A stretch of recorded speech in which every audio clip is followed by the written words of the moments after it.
Hai, Assalamualaikum warahmatullahi wabarakatuh dan salam sejahtera. Welcome back to my channel. Thank you very much masih lagi sudi view video-video saya dekat dalam my YouTube channel ni dan terima kasih sebab sudi subscribe.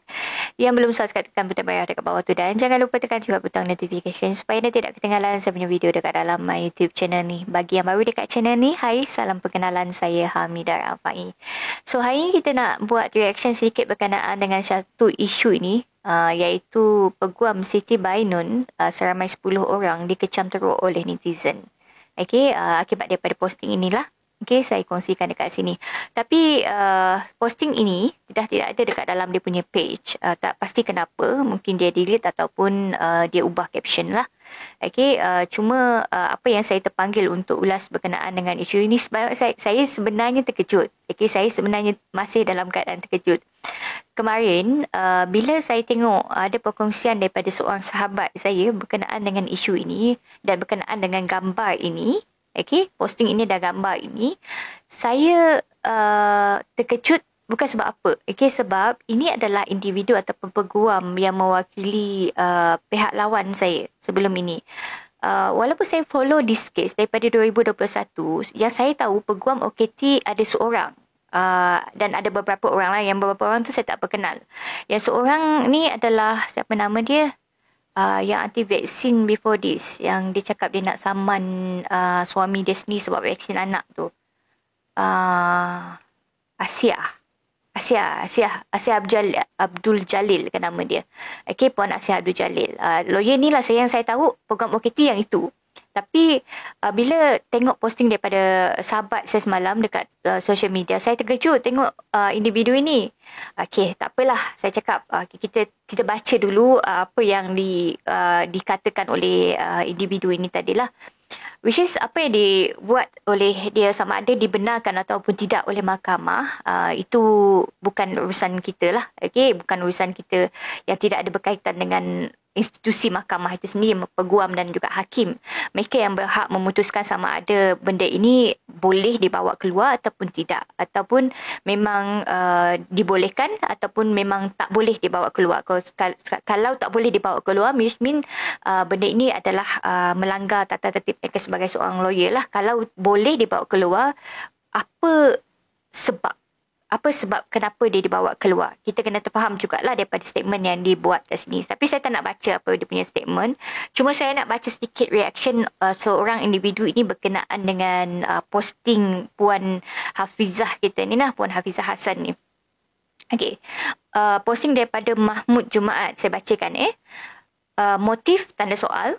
Avoid creating room for the trial by media. My humble advice as an officer of the court, our position as a counsel is to strictly uphold justice before the court and not by the media. Be professionals. Perlu ke semua benda nak sembang kat media? Tak perlu kot.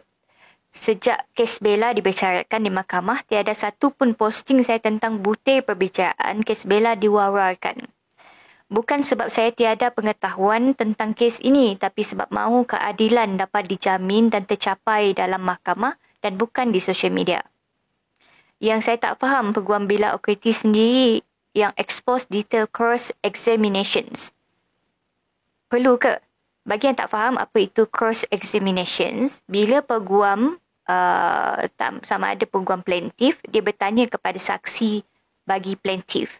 So, cross-examination adalah daripada peguam defendant kepada saksi plaintiff. So, itu cross-examination. Saya kena explain takut orang tak faham. Perlu ke tanda soal?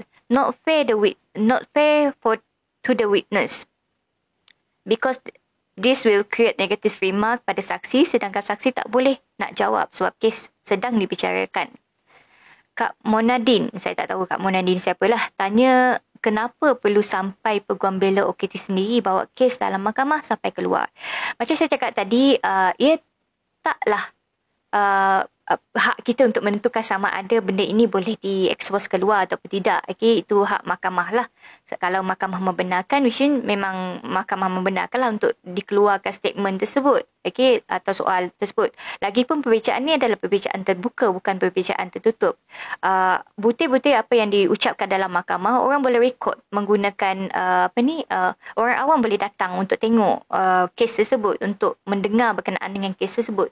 So, ia bukan kisah sama ada ia rahsia ataupun tidak rahsia lah. Okay, sebab ia adalah perbincangan terbuka. So, it's open. Cuma kita persoalkan kat sini kenapa? Okay, kenapa perlu? Sebab even though peguam bagi pihak mangsa sendiri atau peguam bagi pihak adik Bella sendiri pun rasanya tak expose benda ini dekat audien yang dekat publik. Yang post benda ini dekat publik adalah daripada kalangan pihak ketiga lah. Maksud mereka yang menghadiri perbicaraan tersebut. Contoh Fin Jamal pun ada share, siapa lagi Dr. Mala pun ada share, dan beberapa orang individu ataupun aktivis lah yang mengikuti sidang bicara tersebut dekat mahkamah. Yang tu saja yang share. Yang peguam-peguam yang mewakili adik Bella kita ni tak ada expose apa-apa. Sepengetahuan saya lah. Kalau ada, anda boleh letak link pada ruang description dekat bawah. Bukan ruang description, ruang komen dekat bawah. So, lagi satu adalah berkenaan dengan gambar ini. Tidak menjadi satu kesalahan untuk peguam bergambar dengan anak guam dia. Itu kena jelas lah. Tidak menjadi satu kesalahan untuk peguam bergambar dengan anak guam dia. Even though saya sendiri bergambar dengan yang ni. Peguam pihak lawan saya. Saya bergambar dengan dia. Bukan saya bergambar, dia minta untuk bergambar dengan saya lah. Per reason saya tak tahu. Tapi saya bergambar dengan dia. So, tak menjadi satu kesalahan untuk bergambar. Cuma yang kita concern pasal gambar tersebut. Kita kena faham, Puan Hafizah, ini just nasihat saya sebagai orang awam kepada mereka yang memang bekerja dalam bidang inilah. Kalau nak up satu gambar tersebut ataupun nak up satu posting tersebut, kita kena ada mindset apa yang akan berlaku selepas itu. So, apa yang akan berlaku selepas itu adalah tanggungjawab kita lah, sebab gambar yang kita up tersebut boleh mendatangkan kesan-kesan yang lebih lanjut sebab orang yang melihat gambar tersebut. So, kecuali kalau kita letak gambar itu dalam keadaan private lah. Kita have to be responsible toward apa yang kita post, apa yang kita share pada audience. Sebab kita buat dalam bentuk public. Kalau kita buat dalam bentuk private, kita simpan untuk kita sendiri, klik dekat tepi tu, only me, should be no problem. Should be no problem.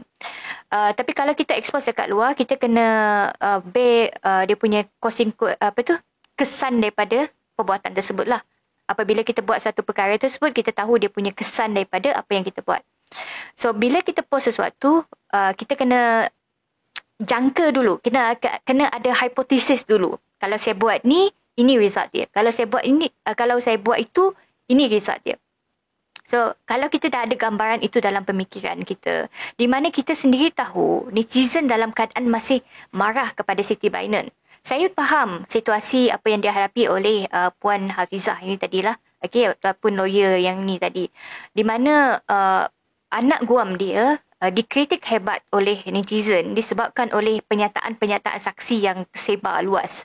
Maksudnya ada perkongsian daripada orang yang ketiga ni tadilah menyebar tentang apa yang berlaku dalam ruang mahkamah ataupun perbicaraan tersebut. So, bila dia tersebar, orang ada persepsi negatif ke atas Siti Bainon. Kemudian bila tular benda tersebut, Puan sebagai ataupun peguam tertuduh ini tadi, peguam OKT ini tadi, merasa bahawa ini merupakan persepsi negatif. Even though belum lagi sabit kesalahan ke atas Siti Bainon, dia sudah dihakimi dekat luar. Which means mahkamah kita tidak bergerak seperti itu.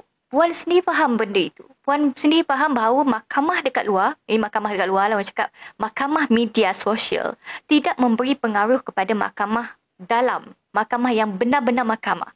Mahkamah ini adalah mahkamah yang memutuskan, tidak akan mengambil kira apa yang berada dekat luar. Puan sendiri faham apa yang situasi yang berlaku pada saya dan anak guam Puan. Walaupun dia dikritik hebat dekat luar, Puan tetap menang untuk kes ini dekat mahkamah seksyen. Boleh faham kan situasi ya? Puan rasa dia lebih bijak untuk mentafsir ataupun mengetahui tentang isu ini. Cuma saya terfikirlah kenapa dia boleh up benda tersebut. Setahu saya, Puan orang yang sangat bijak.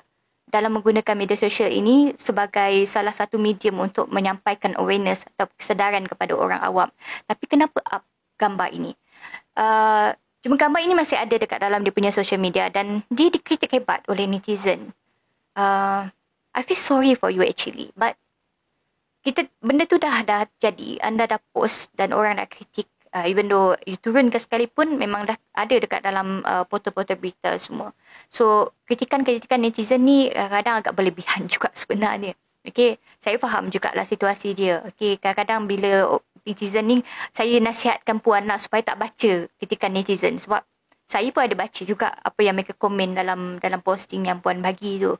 Dan posting-posting yang the latest posting pun, even though posting yang pertama, posting yang kedua, posting yang ketiga yang diambil daripada portal-portal berita, itu pun dapat kecaman daripada netizen. Okay, netizen ni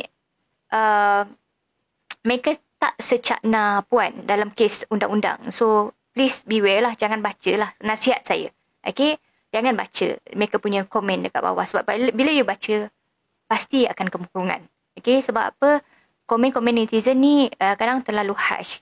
Okay, saya walaupun saya mengkritik beberapa perkara dalam macam contoh ada isu-isu semasa ke apa, saya kritik tetap kritik, tetapi adab tu tetap adab.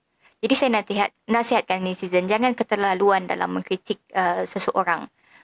Even though posting yang ini tadi pun saya bersetuju dengan apa yang dibuat oleh Sis Ika kita ni kan, artis ni.